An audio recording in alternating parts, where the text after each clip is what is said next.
Welcome, everyone, to our very first Leadership Insider interview. And I'm delighted to say we have a wonderful first guest in the form of Kate Jennings, who is the CEO of ACE, a very prominent member association within the built environment, the Association for Consultancy and Engineering Group.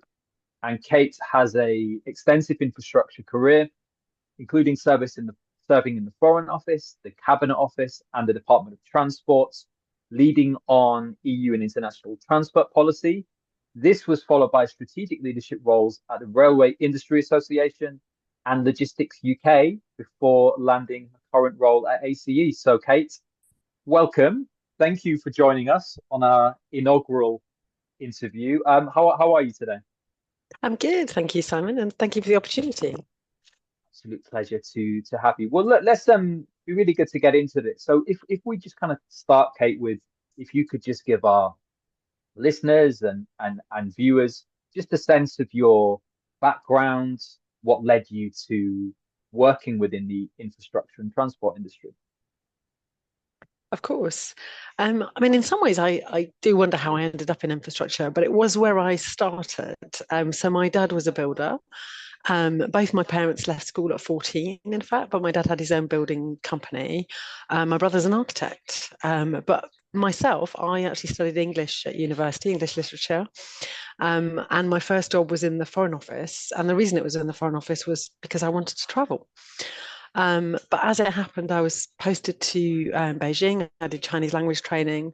Whilst I was there, it was the time of the Hong Kong handover. And I got involved in things like the air service agreements and aviation security. And I suppose that was my first taste of infrastructure and transport. We had delegations come out from the UK proposing things like how to, extend and renew the airport in Beijing. So that was my first taste.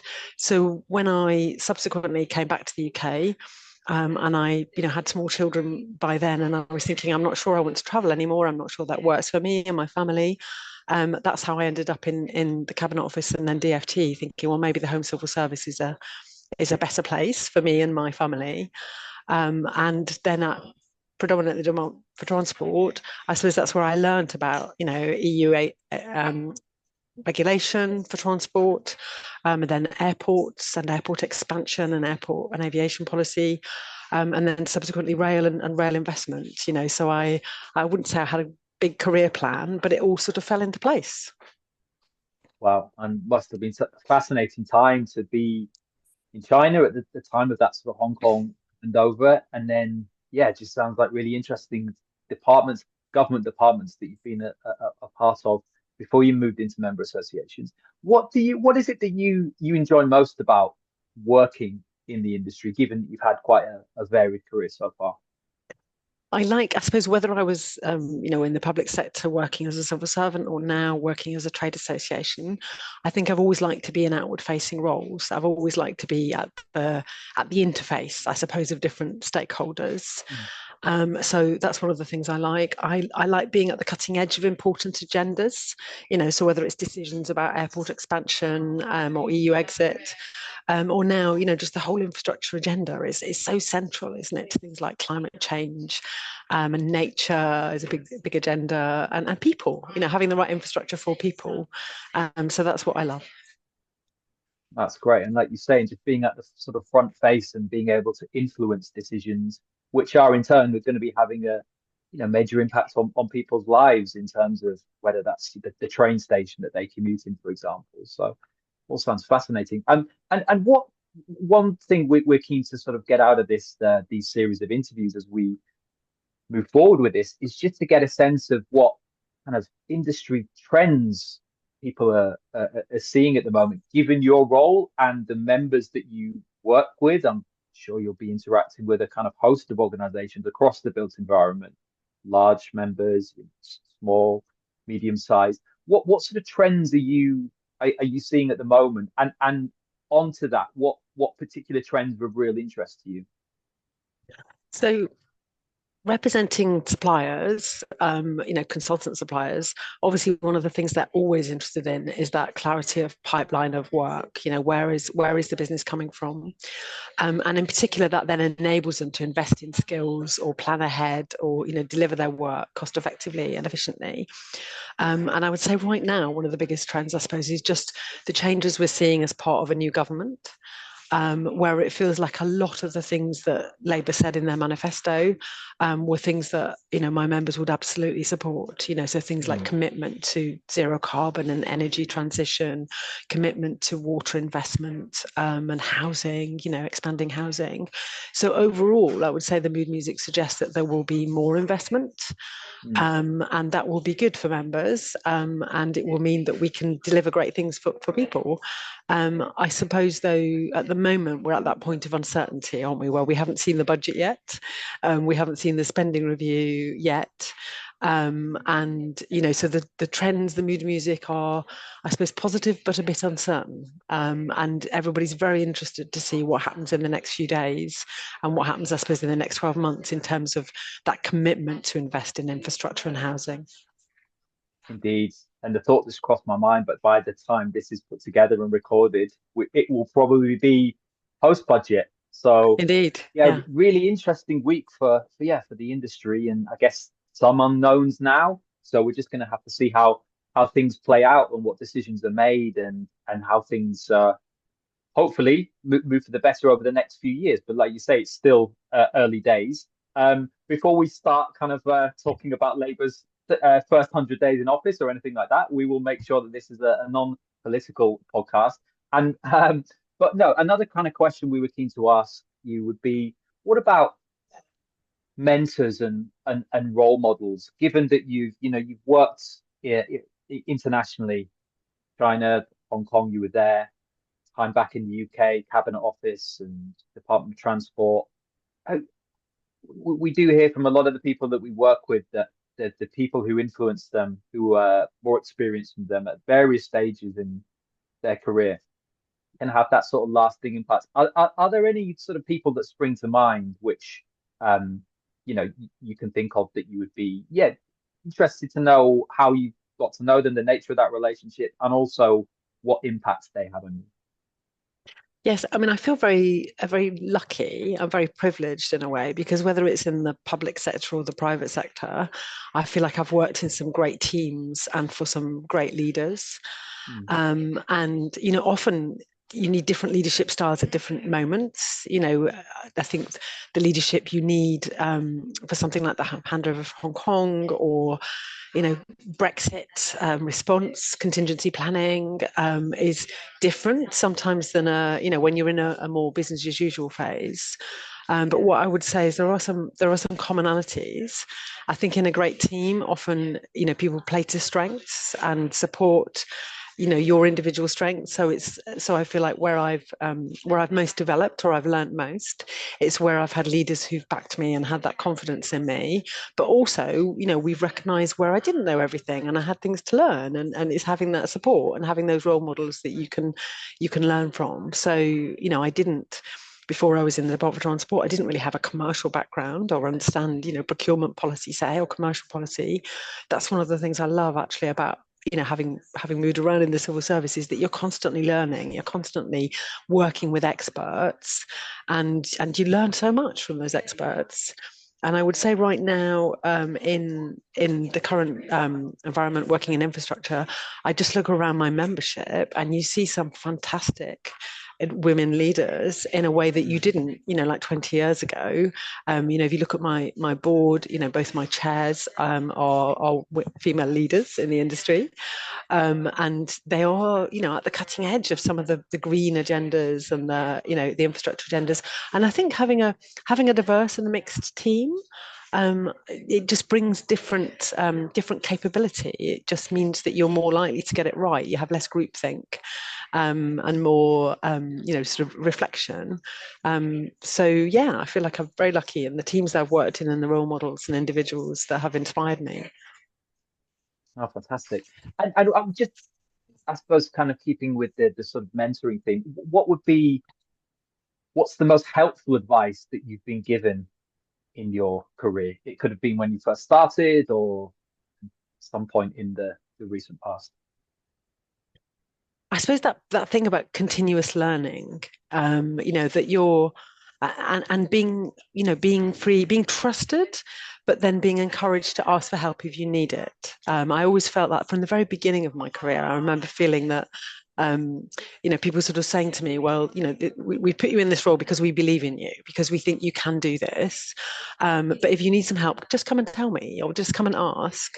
And I would say that the thing I've learned more over time is how important it is to ask, because if you don't ask for help, you don't know, if you don't spot the fact that other people are more experienced than you, or maybe have done things before, then it's hard to become an effective team if you're not communicating that, and you're not sort of, Sure. I suppose, confident about what you do know, but equally confident about what you don't and where you might need some help. Hmm, absolutely. So having an environment which fosters a sense of autonomy, and someone's got Yes. Yeah. the bandwidth to be able to grow and develop, but then also feeling that they can make mistakes or not afraid to put their hand up and ask for help in something that they're not as clued up on or they don't have much experience on. So no, Yeah. it's really interesting just to kind of sort of discuss these things. What Kate, what tips would you provide to women looking to take that next step into a leadership role within the infrastructure, transport, utility space? So I think, building on what I've said already, I think I would say look around you, look and see how many amazing women there are stepping up into leadership in the transport and infrastructure space. Don't be frightened of asking for help. I know I've done that. I've approached people to ask for a sort of mentoring chat or some advice. This is my first role of chief exec, for example, and I've approached a number of other chief exec sort of friends and colleagues and sort of said, would you mind having a coffee and telling me, how did you find it? What was your Mhm. advice? What would you have done differently if you look back? Is there one thing that you would suggest to me? And I think also now, around the infrastructure agenda, there are quite a lot of networks, people like Women in Rail, or some of the women in logistics, women in infrastructure. There are lots of these networks. And I would say make time for that, make time to do that engagement with some of your peers, because those networks are invaluable and that advice is really important. And whether I feel like when people first started, as a woman, you first started engaging with other women, often it was about practical things to do with flexible working or childcare, or Mm, juggling work-life balance. Whereas increasingly, it's still about those things, but it's also about, what sort of leader do you want to be? What sort of leadership is appropriate with different types of teams or in different types of circumstances? And I would say a lot of what I've learned is through that sharing, through that listening to each other and going, well, how did you do that? I've got to do this thing. It's quite hard. What did you do in my circumstances? Because mm. then you're not doing it alone. And I think that being part of that network, to me, is one of the biggest pieces of advice. I would also say, if you're a younger colleague and you're applying for a job, don't, again, ask for help. Ask for, if you know someone who's got that sort of role already, go and talk to them. Ask them how Mm, they found it, what they learned. Don't do everything at the last minute. So if you're preparing for interview, do your slides a bit early and try them out with a few people and get some feedback. Because the more you do that, the more polished you will be and the better you will get. And I mean, coming back to role models, it's not always someone who's more senior than you. It can be a more junior person, and mm, or like for me, I sometimes ask my daughters for feedback, and you get that great engagement. They give you that honest feedback of like how you come across, and it just makes a difference. It shows you care. I think when you get to the actual interview, the fact that you've done that homework, you've spoken to a few people, ask about the organisation that you're going to be working for. Has anybody worked there before? What do they think of it? Because when you're being interviewed, it's not just you being interviewed, it's also you thinking, is this the right job for me? Am I going to be happy here? So the more you can have done that homework and a bit of practice, I think the better. yeah, absolutely. I mean, look, there's so many amazing takeaways there, and just to kind of reflect on that people having the motivation or the enthusiasm, the kind of sense that it's in their best interest to be going to, like you say, peer networking groups not just talk about things on a kind of logistical, practical level, but also encourages a space for sharing ideas, reflection. What's going to be your leadership style? How do you want that to be in the future? So, yeah, no, absolutely. And there does seem to be um, more of these kind of sort of senior women events that we're seeing across the. I mean, we co-sponsor Swift, which I think I mentioned to you, and that's yeah, that's every quarter, and there's a few more which look really interesting. And speaking to people at Swift, they're really keen to be able to I suppose put some of this into practice and build those networks, people with other firms. So no, that's great stuff. And what would you say? We've kind of maybe kind of touched on this in an earlier question, but what would you say in 12 months' time, given that there's the sort of pace of change, things can be moving so fast, infrastructure obviously connected to political and potentially geopolitical events too. But what do you think our industry is going to be talking about in 12 months' time? In 12 months' What's your time. predictions? I mean, whatever happens, there'll be a lot more certainty by then because we'll know Mm, the outcome of the spending review. We'll know how much funding there is for the next 5 years of investment. And I would hope that we're delivering, that as an industry, we're working in partnership with government and we're making things happen. Because I think there has been a bit of reflection that, because of COVID, maybe because of Brexit, that maybe projects haven't progressed as fast as people might have wanted them to be. But we really are I think, at a tipping point, aren't we, where the technology to enable green delivery, the opportunities to do nature-based solutions, the technology, things like AI, really big questions, I think, in the industry around when do you use AI and when do you need people, and what's the right balance between skills and roles for people versus where the technology can do it better. So I feel like I'm very optimistic for the future. I think in 12 months' time, we will be, with our members, supporting them to deliver some incredible projects, mm, to make the UK, a better place to live and work. And that's what we're here for, isn't it? And I think also where we're increasingly hearing members talking about, nature as well as climate. I think starting to see biodiversity net gain, working in practice. I thought it was mm, lovely the other day when there were stakeholders talking about, new housing as an opportunity for butterflies. And you think, wow, isn't that great?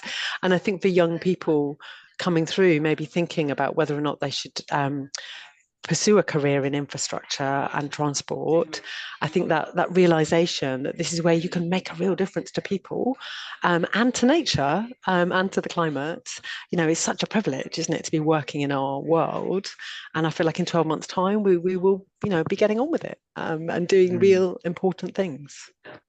Yeah, no, it's interesting point you mentioned there around the biodiversity side of things and how that seems to be hopefully more coming more into focus now and in prominent and infrastructure investors talking about this and looking for the value in that. So it's really interesting. And just on the AI piece, okay, again, something which and we see it in our own industry as well. What we're really keen to try and glean from people is, are there any kind of examples, concrete examples that you've seen? It could be a member of yours embedding a piece of AI technology Yeah. or something that you've heard Yes. about.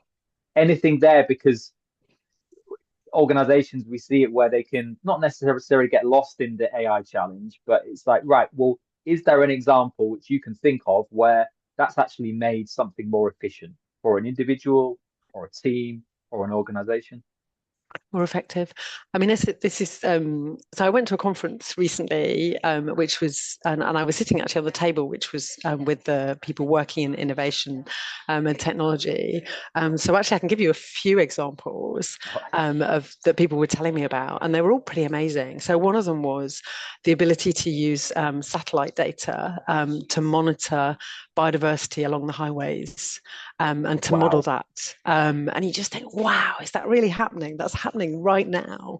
And I suppose learning from that, then thinking, well, what would you do with that? How do you enable that, nature, to be even more thriving? And then other things like traffic flows, around ports, and modeling, if the ports are delayed going into the ports, what impact does that have on the traffic flows?